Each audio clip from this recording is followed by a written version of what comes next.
இன்றைக்கு நாம் தியானிக்க இருக்கிற வசனம் சங்கீதம் 25ஆம் அதிகாரம் 14வது வசனம். கர்த்தருடைய ரகசியம் அவருக்கு பயந்தவர்களிடத்தில் இருக்கிறது, அவர்களுக்கு தம்முடைய உடன்படிக்கையை தெரியப்படுத்துவார். இன்னைக்கு கர்த்தர் நம்மோடு இடைப்படுகிறார். கர்த்தர் தமக்கு பயந்தவர்களிடத்தில் அவருடைய ரகசியத்தை அவர் வெளிப்படுத்துகிறாராம். அதே போல் தம்முடைய உடன்படிக்கையை அவர்களுக்கு தெரியப்படுத்துவேன்னு சொல்கிறாரு. ஏன்னா நம்ம வேதாகமத்திலேயே பார்க்குறோம் இல்லையா, ஆபிரகாமோடு தேவன் உடன்படிக்கை பண்ணுறாரு, யாக்கோபோடு தேவன் உடன்படிக்கை பண்ணுறாரு, தாவீதோடு தேவன் உடன்படிக்கை பண்ணுறாரு. அப்போ அவர் உடன்படிக்கையை காக்கிற தேவனாக இருக்கிறார் இல்லையா.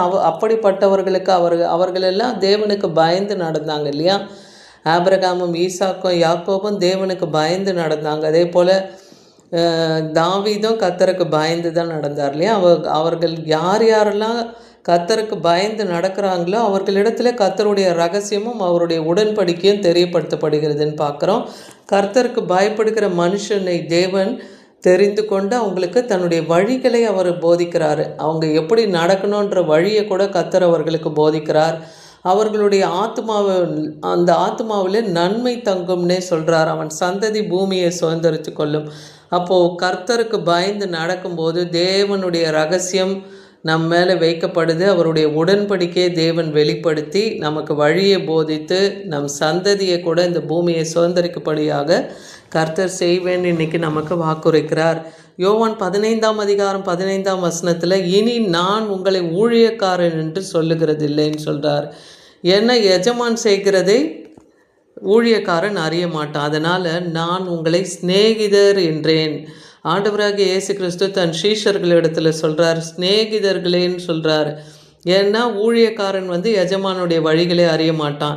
ஏனெனில் என் பிதாவினிடத்திலே நான் கேள்விப்பட்ட எல்லாவற்றையும் உங்களுக்கு அறிவிப்பேன். அப்போது ஊழியக்காரன் எஜமான் அவ்வளோ க்ளோஸாக இருக்க முடியாது. ஆனால் சிநேகிதர்கள்னால் ஒருத்தரோடு ஒருத்தர் அன்பாக பிரியமாக இருப்பாங்க, நல்லா இணைந்து செயல்படுவாங்க இல்லையா. அப்போது சிநேகிதர்கள்னு சொல்லும்போது அவர் பிதா வெளிப்படுத்துகிற காரியங்கள் கேள்விப்பட்ட எல்லாவற்றையும் தன் சிநேகிதர்களுக்கு அவர் அறிவிக்கிறது போல தன் சீஷர்களுக்கு அவர் அறிவிக்கிறார்னு பார்க்குறோம்.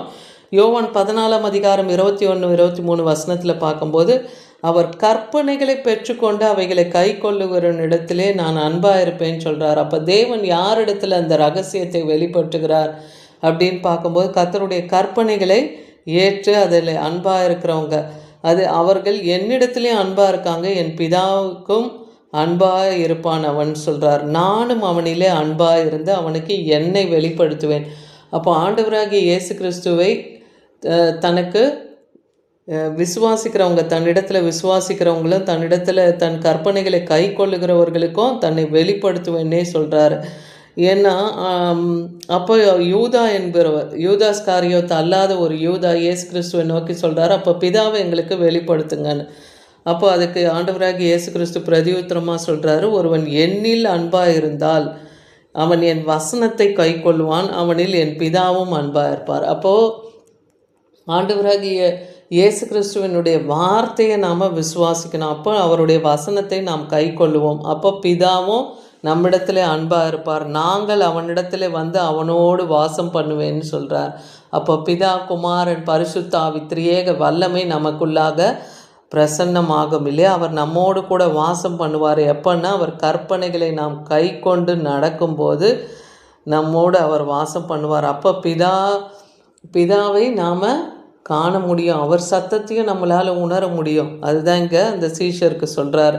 யோவான் 7ஆம் அதிகாரம் 17வது வசனத்தில், அவருடைய சித்தத்தின்படி செய்ய மனதுள்ளவன் எவனோ அவன் இந்த உபதேசம் தேவனால் உண்டாயிருக்கிறதோ நான் சுயமாய் பேசுகிறேனோ என்று அறிந்து கொள்வான். அப்போ பிதாவினிடத்திலிருந்து தான் குமாரன் வந்தார். பிதா எதெல்லாம் சொன்னாரோ அதை தான் குமாரன் இந்த உலகத்தில் எல்லாருக்கும் அந்த போதித்தார், தன் சீஷர்களுக்கும் அது போதித்தார். அப்போ அவருடைய உபதேசம் எல்லாம் தேவனால் உண்டாயிருக்கிறது என்பதை, தேவனுடைய சித்தம் என்ன என்பதையும் அவர்கள் அறிந்து கொள்ளுவாங்களாம். எபேசியர் 1ஆம் அதிகாரம் 9ஆம் வசனத்தில் பார்க்குறோம், காலங்கள் நிறைவேறும் போது விளங்கும் நியமத்தின்படி பரலோகத்தில் இருக்கிறவைகளும் பூலோகத்தில் இருக்கிறவர்களுமாகிய சகலமும் கிறிஸ்துவுக்குள் கூட்ட வேண்டும் என்று. எல்லாமே கிறிஸ்துவுக்குள்ளாக இருக்குது. சகலமும் பூமிக்குரியவைகளும் வானத்துக்குரியவைகள் எல்லாம் கிறிஸ்துவுக்குள்ளாக தேவன் ஒப்பு கொடுத்து இருக்கிறார். அதெல்லாம் எப்போ உணர முடியும்னா அவரை விசுவாசிக்கும் போது தான் இல்லையா. தமக்குள்ளே தீர்மானித்திருந்த தம்முடைய தயவுள்ள சித்தத்தின்படி அந்த ரகசியத்தை எல்லாம் எங்களுக்கு அறிவித்தார். அப்போது குமாரனுக்கு தேவன் அந்த சித்தத்தை கொடுத்துருக்கிறார். அவர் சீஷர்களுக்கும் அவருக்கு பயந்திருக்கிறவர்களுக்கும் அவரை கற்பனையை கை கொள்ளுகிறவர்களுக்கும் அவருடைய ரகசியத்தை வெளிப்படுத்தும்படியாக அப்போ அதை அவர்களுக்கு அவர் வெளிப்படுத்துகிறார்னு பார்க்குறோம். 1 கொரிந்தியர் 2:14 பார்க்குறோம். சில ஜென்ம சுபாவம் உள்ள மனுஷங்க பார்த்திங்கன்னா அவங்க தேவனுடைய ஆவிக்குரிய காரியத்தை ஏற்றுக்கொள்ளவே மாட்டாங்க. அது அவங்க வந்து அதை பைத்தியமாக தோன்றும். அவங்களுக்கு அது எப்படி இருக்குமா, ஒரு பைத்தியக்காரங்க பேசுகிறது போல் அவங்களுக்கு தோன்றுமா. அதனால் அவைகள் ஆவிக்கேற்ற பிரகாரமாக அதை ஆராய்ந்து நிதானிக்கப்படுகிறவர்கள் ஆனதால் அவைகளை அறியவும் மாட்டான். ஏன்னா ஆவிக்குரிய பரிசுத்த ஆவியின் வல்லமை இருந்தால் தான் தேவனுடைய ரகசியங்கள்லாம் நிதானித்து ஆராய்ந்து அறிய முடியும். ஆவிக்குரியவைகளை எல்லாவற்றையும் ஆவிக்குரியவன் எல்லாவற்றையும் நிதானித்து அறிகிறான்னு பார்க்குறோம். அப்போது அவனை யாராலையும் அவனை ஆராய்ந்து பார்க்க முடியாது இல்லையா. அவன் ஆவிக்குரியவன் காரியத்தில் தேவனுடைய காரியங்களை எல்லாம் நிதானித்து அறிகிறான்னு பார்க்குறோம். எபேசியர் 1:18 தாம் நம்மை அழைத்ததினாலே அதே போல் தேவன் நம்ம அழைத்திருக்கிறார். அவர் நமக்கு உண்டாயிருக்கிற நம்பிக்கை இன்னதென்றும் பரிசுத்தவான்களிடத்தில் தமக்கு உண்டாயிருக்கிற சுதந்திரத்தினுடைய மகிமையின் ஐஸ்வர்யம் என்னதென்றும். அப்போது அவர்களுக்கும் மகிமையின் ஐஸ்வர்யத்தை அவர் வெளிப்படுத்தணும் இல்லையா. அவர்களுக்கும் பிரகாசமுள்ள மனக்கண்களை திறக்க வேண்டும் என்பதை இங்கே பவுல் அப்போஸ்தலன் சொல்கிறார். அப்போ அவர் அழைத்திருக்கிறவர்களுக்கு தேவன் அந்த கிருபையை தராரு. அவர் மகிமையின் ஐஸ்வர்யம் இன்னதென்று அறியக்கூடிய அந்த மனக்கண்களை அவர்களுக்கு தருகிறார்னு பார்க்குறோம். யோவான் 17:6 நீர் உலகத்தில் தெரிந்தெடுத்து எனக்கு தந்த மனுஷருக்கு அதே போல் பிதாவாகிய தேவன் குமாரனுக்கென்று சிலரை ஒப்பு கொடுத்து வைத்திருக்கிறார் இல்லையா. அவங்க அவருடைய நாமத்தை வெளிப்படுத்துவாங்க. அவர்கள் உம்முடையவர்களாய் இருந்தார்கள், அவர்களை எனக்கு தந்தீர். பிதாவுடைய நாமத்தை வெளிப்படுத்த தான் குமாரன் வெளிப்பட்டார். அப்போ அவரை விசுவாசிக்கிறவங்க எல்லாம் அவருடைய ஜனமாக இருக்கிறாங்க. அவங்க அவருடைய வசனத்தை கை கொண்டு நடக்கிறாங்கன்னு பார்க்குறோம். கொலேசியர் 3:3 ஏனென்றால் நீங்கள் மரித்தீர்கள், உங்கள் ஜீவன் கிறிஸ்துவுடனே தேவனுக்குள் மறைந்திருக்கு. அப்போ நம்ம இன்றைக்கி பாவத்துக்கு செத்து நீதிக்கு பிழைத்து இருக்கிறோம் இல்லையா. அப்போ நம்ம கிறிஸ்துவுடனே தேவனுக்குள் நாம் பிழைத்து இருக்கிறோம். அப்போ இன்றைக்கி இந்த உலகத்திலே நமக்கு மரணம் நேரிட்டாலும் நித்தியத்திலே நாம் என்றென்றும் அவரோடு கூட ஜீவனுள்ளவர்களாக இருப்போம். ஆக்கினை என்னும் அந்த தண்டனை, அந்த மரணத்தை நாம் காணாதபடிக்கு நித்திய ஜீவனை நாம் அடைவோம் என்கிற நிச்சயத்தை தேவன் நமக்கு இன்றைக்கி தருகிறார். நீதிமொழிகள் 3:32 பார்க்குறோம். மாறுபாடு உள்ளவன் கர்த்தருக்கு அருவருப்பானவன். அதே போல் மாறுபாடான இருதயம் உள்ளவர்கள், தேவனை யார் என்று அறியாதவர்கள், மனக்கண் குருடாக இருக்கிறவங்களை கர்த்தர் சொல்கிறார், அப்படிப்பட்டவங்களை நான் அருவருக்கிறேன். ஆனால் நீதிமான்களோடோ அவருடைய ரகசியம் இருக்கிறது என்று பார்க்குறோம் இல்லையா. இன்றைக்கி கர்த்தர் நமக்கு சொல்லுகிற காரியம் நீதிமான்களோடு அவர் ரகசியம்.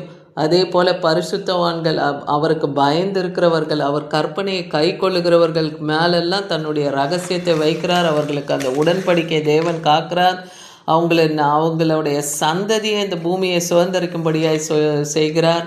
தேவனுடைய சித்தத்தை அறிந்து செயல்படணும். தேவனிடத்தில் நாம் பிரியமாக இருக்கணும். அவரை அனுப்பின குமாரனை நாம் விசுவாசிக்கணும். அப்போ நமக்கு நித்திய ஜீவனையும் தேவன் தருகிறார். அப்போ அவர்களிடத்தில் அவர் பிதா எதெல்லாம் தனக்கு வெளிப்படுத்தி ரகசியமாய் கொடுத்துருக்கிறாரோ அது அந்த உடன்படிக்கையும் தனக்கு பயந்தவர்களுக்கு தேவன் வெளிப்படுத்தி அவர்களுக்கு அந்த வழியை போதிப்பார். ஆமீன்.